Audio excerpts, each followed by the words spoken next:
अस्सलाम वालेकुम students, how are you? I hope you all will be fine. 10th physics के साथ मैं हूं गुलाम Mustafa.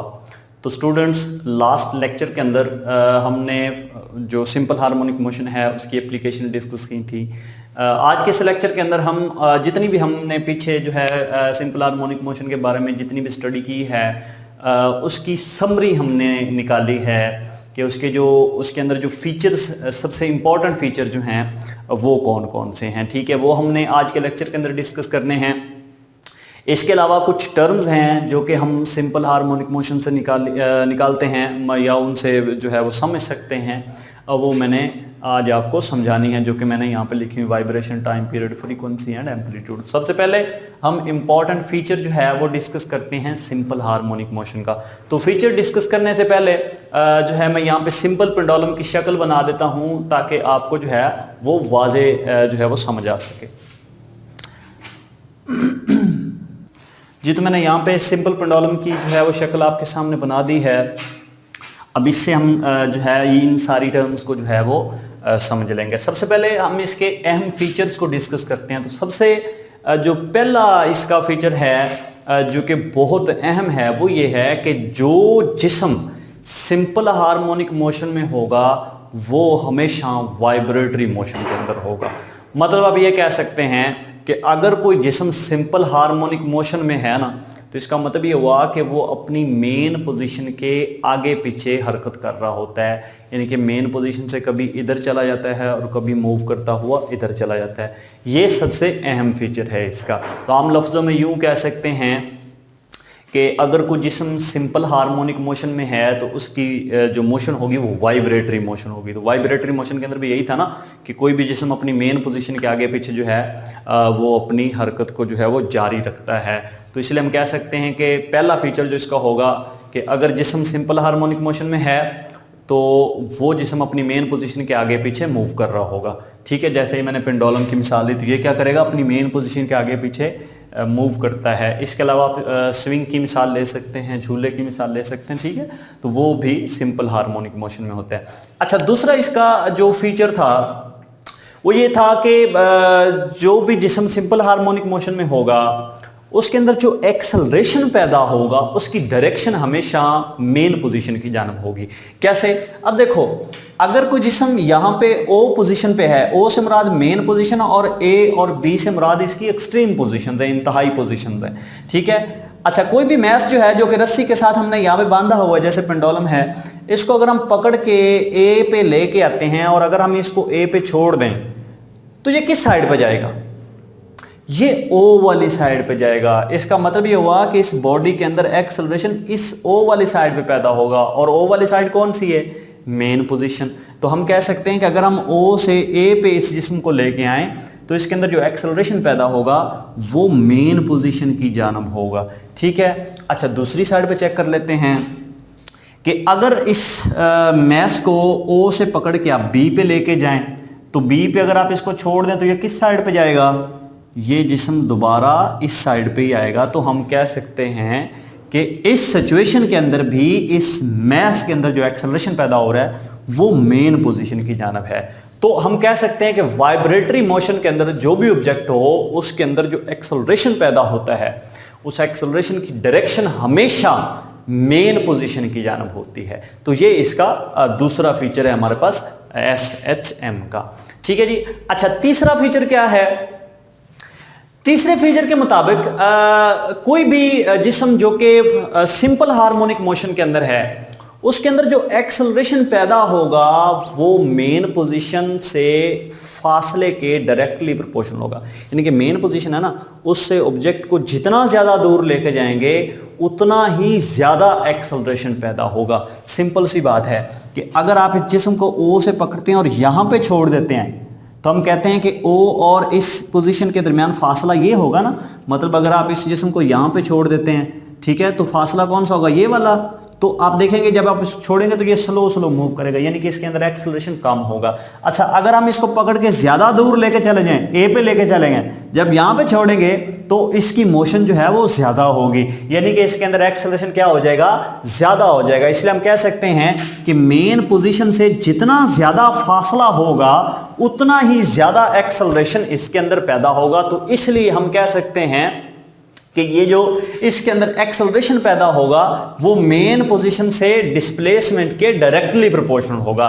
The acceleration produced in simple harmonic motion is always directly proportional to the displacement from its mean position. कि इसकी main position से जितना ज्यादा displacement इसका होगा ना उतना ही ज्यादा एक्सेलरेशन पैदा होगा। तो हम कह सकते हैं एक्सेलरेशन उस डिस्प्लेसमेंट के डायरेक्टली प्रोपोर्शनल है। ठीक है जी। अगला जो फीचर है इसके अंदर वो ये है कि मेन पोजीशन पे एक्सेलरेशन कितना होगा और जो इंतहाई पोजीशंस हैं उन पे एक्सेलरेशन कितना होगा। सबसे पहले आपको मेन पोजीशन और इंतहाई पोजीशन का पता होना चाहिए। भी जहां पे इसको आप आजादा ना छोड़ेंगे और ये बिल्कुल रेस्ट की हालत में होगा वो उसकी मेन पोजीशन है, और जब आप इसको यहां से फोर्स लगाते हैं, ठीक है, तो ये क्या करेगा, वाइब्रेट करेगा।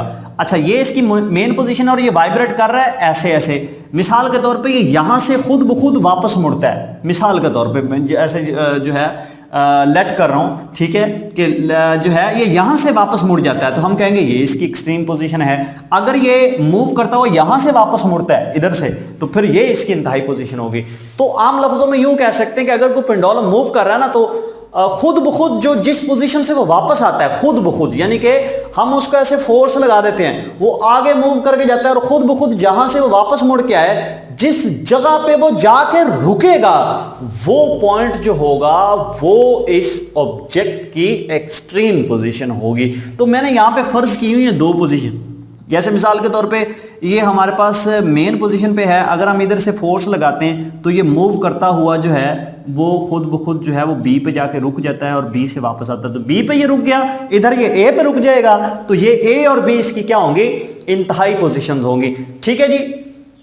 अब देखो यहां पे जब ये रेस्ट में है और जैसे हम इसके ऊपर फोर्स लगाएंगे तो रिस्टोरिंग फोर्स आहिस्ता आहिस्ता क्या होती जाएगी, कम होती जाएगी। अब रिस्टोरिंग फोर्स जो है आहिस्ता आहिस्ता रिस्टोरिंग फोर्स जो है वो क्या होती जाएगी, ज्यादा होती जाएगी।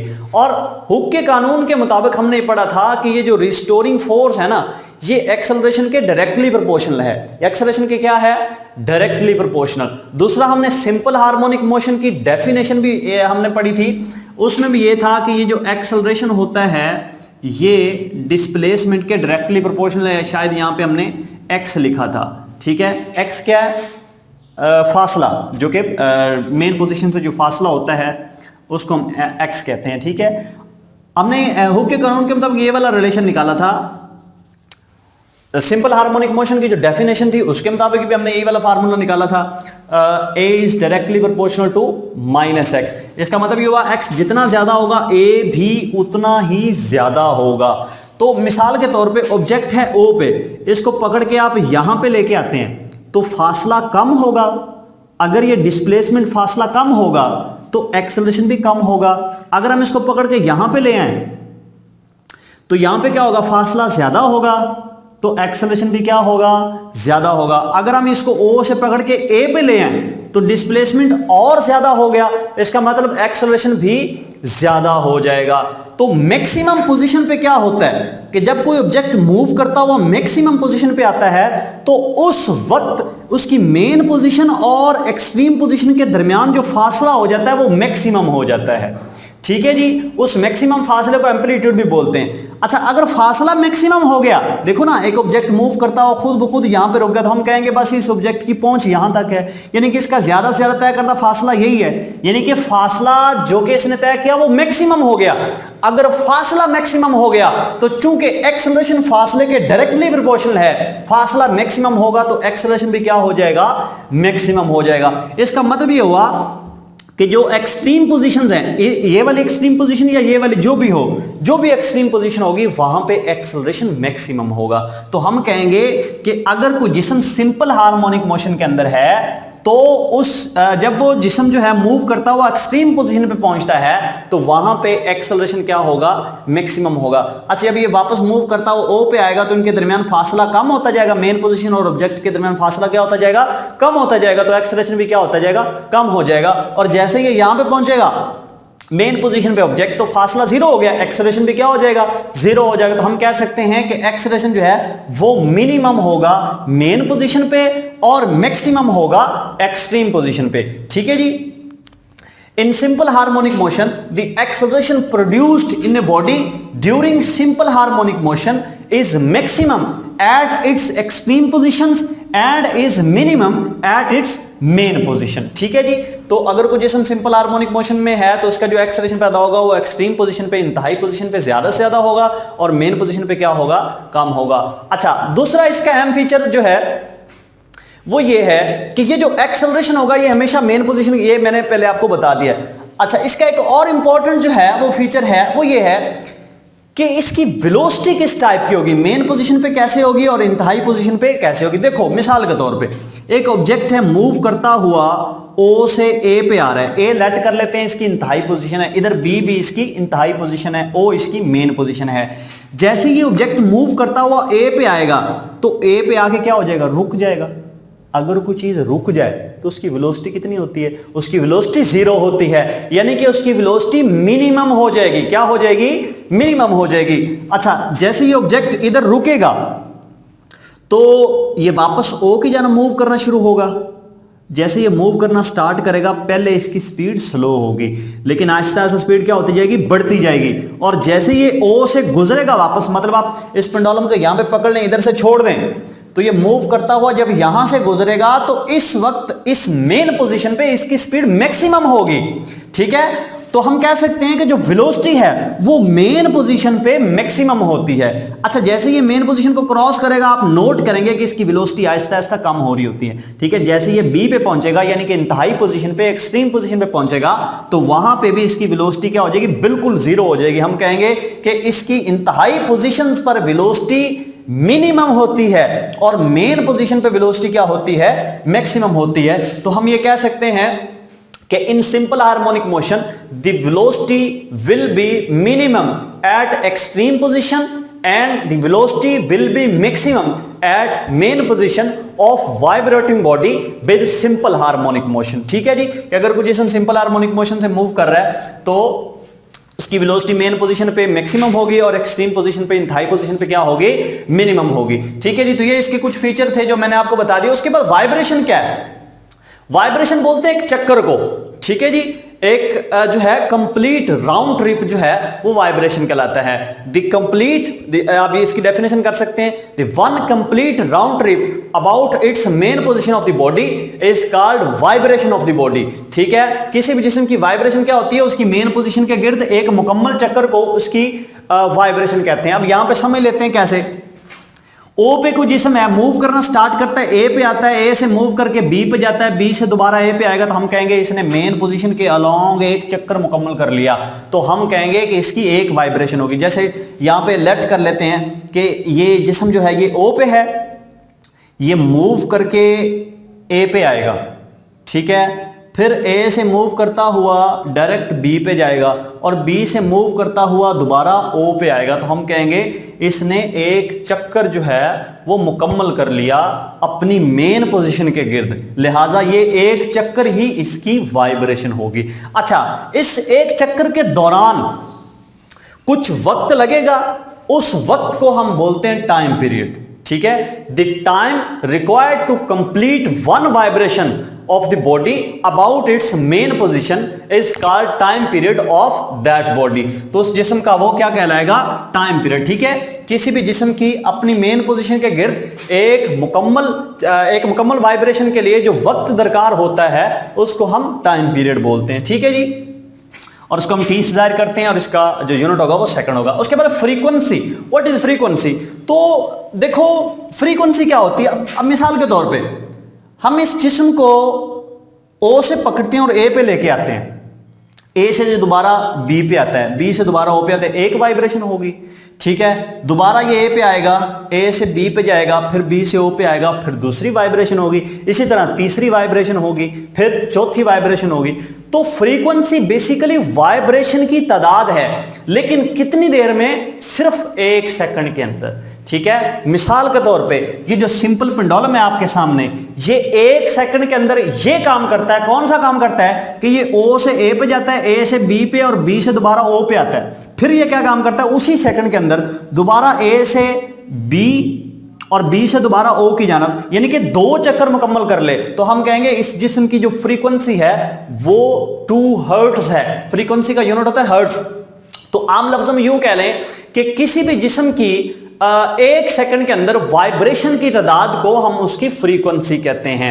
Number of vibrations in 1 second is called frequency. यानी कि पेंडुलम अगर 1 सेकंड के अंदर 10 चक्कर लगाता है अपनी मेन पोजीशन के गिर्द, तो इसकी फ्रीक्वेंसी 10 है। 20 चक्कर लगाता है तो 20 है। अगर 1 चक्कर लगाता है तो फिर इसकी फ्रीक्वेंसी 1 होगी, और अगर आधा चक्कर लगाता है तो इसकी फ्रीक्वेंसी क्या होगी? 0.5 हर्ट्ज होगी। ठीक है जी।